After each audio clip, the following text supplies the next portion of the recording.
Hi guys, my name's Adelaide and welcome to Adelaide Stitches. This is my YouTube channel where I talk about cross stitch. Today it is Friday the 21st of September and we're here for my day 8 of Nature November. Wow, I think only 2 videos left. Oh, it feels... Oh, I know we had a break in the middle, but it feels like it went quick in a way. I hope your nature stitching is going well. You have to let me know how it's going, or your Christmas stitching, or whatever stitching you're doing really. My main project that I've been working on is Nature's Journey. This is a stunning design by Sprouting Lupine and it's found in the Just Cross Stitch magazine. So I'll pop a picture of it up. Isn't it lovely? And I'm working on the first part, spring, because we are in spring in Australia, although you wouldn't know it today because it's quite dark and cold and rainy. Obviously we're having a throwback day to winter, but that's okay. After the heat this week, I think we're welcoming it. Okay, so where did I get to? Here is mine. Look at that. And I did that beautiful cherry blossom flower and started the branch. Isn't it stunning? It is so pretty in the pinks. I just love it. And it's so spring-like because in the Blue Mountains where I live in Australia, we have a town called Lura and they have a spring festival with all the cherry blossoms. It's just, so definitely it means spring to me. So I'm so pleased with how it's looking. I'm using the called for DMC. I'm stitching 2/2 and this stunning fabric is Sage. It is a colour cascade fabric. It's a 28 count linen and I am just loving how it looks. So I put in 240 stitches last night and that brings me to 3,334 out of 5,371, so 62.07%. So as I was saying before, I have 2 videos left. I have about 2,000 stitches to go to finish spring, so I don't think I'll be finished it by the end of the videos. But you know what? There's a bit of time to the end of November, A, and B, that's okay. I have really enjoyed working on that, and I think what I'll do is I'll kind of get as far as I can in November on the spring, and then December, when that comes, I mean, I probably won't be getting this out then, maybe more January, but that will be summer for me because we're in the Southern Hemisphere, so I might just move across and start working on summer and vice versa, and then next year when I get to spring, finish my spring part. That's what I'm thinking. We'll see how it goes because I love stitching on it and I'm not really in a rush for it. I'm just enjoying it, if that makes sense. So yeah, that's my plan so far with the beautiful Nature's Journey. And then next I picked up my Fantastical Greenhouse and this is by Tiny Modernist. Another beautiful design. I love this piece and this was her yearly sale for this year. It came out starting February monthly and it was in 5 parts and I did fall a bit behind, but that is okay. And here is mine. Look at that. So I'm hoping you can see progress. So I've been filling in. I kind of started at yawl and got across to happy and put quite a few stitches in. Just dropped my notes. I'm just going to pick them up. Got it. So I put in 326 stitches in filling this in and I was excited by that because that brought me to 7,000 exactly. So this is what 7,000 stitches looks like. Full cross stitches.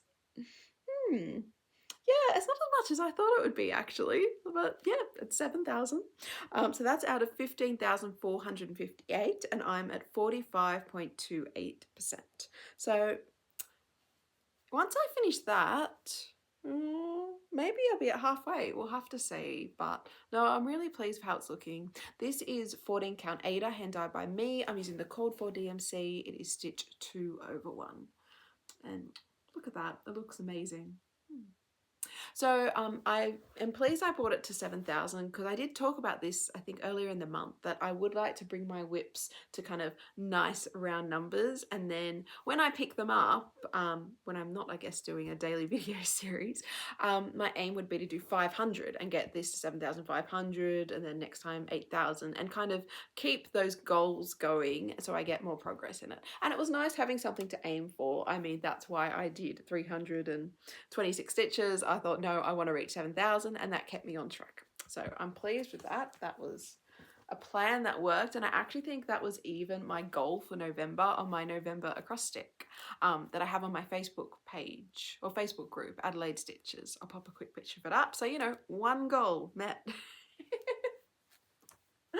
And then I also went back to the piece I was working on the day before. So then I picked up Fairy Whispers Requester Size, artwork by Lisa Parker, and it's charted by Heaven and Earth Designs. And yesterday I'd got to 4,400, and I thought, well, if I put 100 more stitches in, I'll be at 4,500. Another nice round number.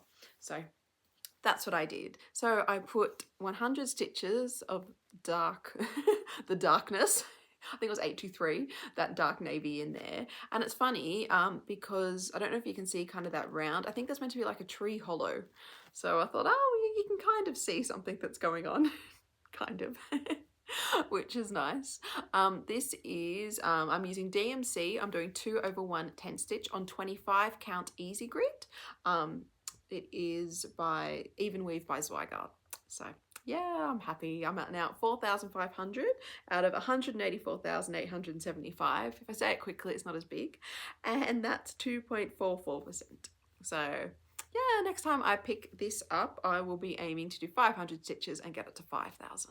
So yeah, I mean, Christmas is coming and Christmas plans are coming. I need to do a video and get it out next week. That will be my aim, and I have some exciting things planned, so yeah. Oh, looking forward to it. But yes, generally I would like to, maybe my January project, to get all my whips up to a nice round number and then start like a 500 stitch rotation. That's, yes, one of the things I'm thinking. I mean, I've got so many plans going, whirling in my head. But anyway, what am I stitching now? So tonight I will be doing more on Nature's Journey. There's a few more cherry blossom flowers there. So that is probably what I'll be working on, and extending that branch that goes across. And then I will be getting out my temperature piece. So this desperately needs some love. This is A Year in Stitches by Caterpillar Cross Stitch. It is a free pattern, and if you sign up to their newsletter through their Facebook, you should get a copy of the chart. I'll have the details below in the description. I started off really well, and then kind of after May petered off. So this is mine. I mean, that's shameful. May, June, July, August, September, October, November. Ooh, 6 months behind. Ooh. So that's my aim. I thought, if I don't catch this up this year, when am I going to do it? So I've got the temperatures written down, luckily. I just need to get a move on and also get some beads out, because I did put some beads on the beginning of each month. Now I'm stitching this on 28 count Ice Blue Lagana by Zweigart, and I'm using the called for DMC. It is 2/2. So that is my plan tonight, and I want to do temperature pattern next year, but I'm not allowed to unless I have this finished. So this is kind of the gatekeeper, isn't it? So we will see tonight how much I get done. I'll be interested, because look how many, 1, 2, 3, 4, 5, 6, 7, 8, 9, 10, 11. There's 11 stitches on each star. I mean, that's pretty shameful. I'm this far behind. 11 stitches. Would it have killed me to keep doing 11 stitches? Apparently, yes. So if I do get this done by the end of the year, I have some other temperature patterns I'm looking at the moment, and actually they are all by Climbing Goat Designs. I think I'm very attracted to her style of patterns at the moment, and maybe because they're kind of all based on real life. I don't know, there's just something very attractive I'm finding about them. So I'll go through the ones I'm thinking about for next year, provided I get that one done. And then I'd also really appreciate it if you let me know if there's any temperature patterns you're looking at stitching, or you have stitched that you really enjoyed, because I thought I really should try and kind of widen my scope a bit. So the 3 I'm looking at. The first one is the Rainbow Temperature Galaxy. So I'll pop a picture of it up. Isn't it cool, all the spirals? I like this one because it's just a central focus. It is loosely based on the Milky Way, which is our 4-arm galaxy. And I just think, I love the colors. I love it on the dark fabric, although she also has a picture of it on light fabric. I'll put that picture up too. So it does look good on both. I could do either. And it's 144 by 144, and I just like that it has a central focus, and it looks quite easy to do this one. I don't think you're kind of continually working out where you're going to stitch, like the next two I'll show you. So that is the first one, and also it said it came with leap year and non-leap year files, so I thought, well, that's handy because you could actually, you know, even do, you could do a few in a leap year period, like 4, and then compare, couldn't you, and see how your temperatures changed. And if it was a leap year, that's all right, you still got the file for it. So I thought that was very interesting, and it has the year in the middle. I like that too. And then the next one I saw, which I do like as well, but it doesn't have the same central focus as the others, but it is really, really cool. And this is the Rainbow Temperature Night Sky. So this one has to be done on dark fabric, it says, and you understand why when you see it. Isn't that amazing? Yeah, I love how this one looks. Now, this one comes in 2 versions. Actually, I think both of them might come in 2 versions. You can just get the maximum, which is what I would get because doing 2 temperatures a day, yeah, I'm barely doing 1 temperature a day. But you can actually buy the patterns in a more detailed version where you can put in the maximum and minimum of that day. So this one is actually the same size. It's 144 by 144. You could actually, if you were good and kept up to date, you could have them as a set. If you did them for 2 years, that'd look really cool. And once again, they said this one's loosely based on the night sky. So it's kind of based, you see the Milky Way, the planets, Pluto, the moon, the path that they follow. Yes. So yeah, I thought that was, I love the colors. I thought it looked amazing. Definitely, they both really fit into kind of the space projects I have going, don't they? So yes, they were the first 2 I was considering. I would probably, I think, go for the first one, the Rainbow Temperature Galaxy with the spiral, just because I think that looked less intimidating to me. I don't know why. I would find them intimidating because I have stitched a lot of different patterns, but I don't know. You know in your head sometimes something seems easier to start than something else. That's how it feels to me. And also, the first one can be done on dark or light fabric, while the second one's dark only. So yes, things to think about. And then there's the third one, and this one is massive, but it is oh so cool. And this is the 2026 Moon Phases Temperature Cross Stitch. And I'll pop a picture of it up. It can be done on both dark and light fabric, but the dark just, it looks so good.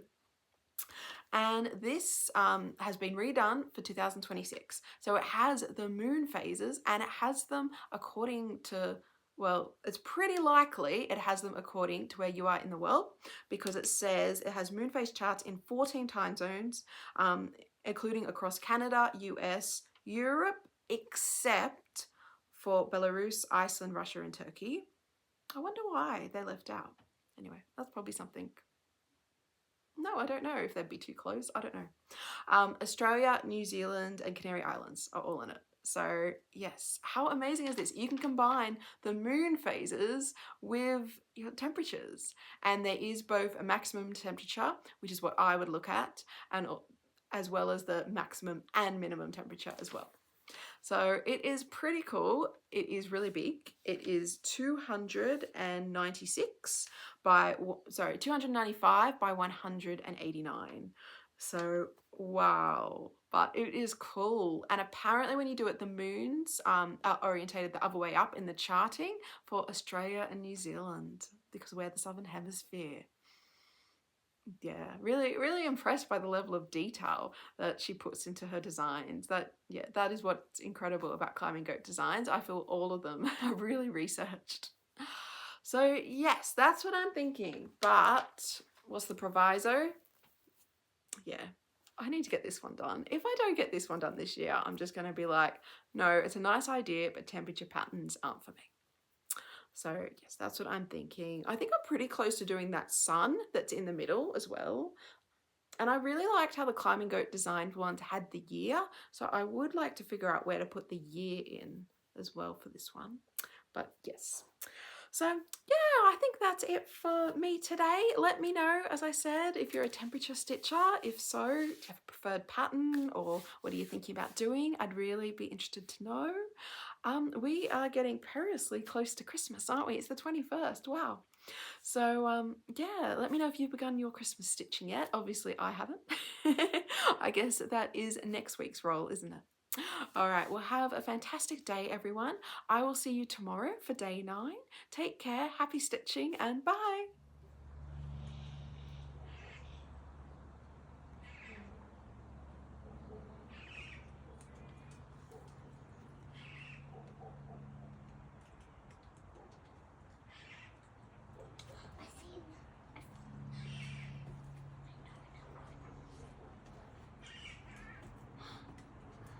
Mom,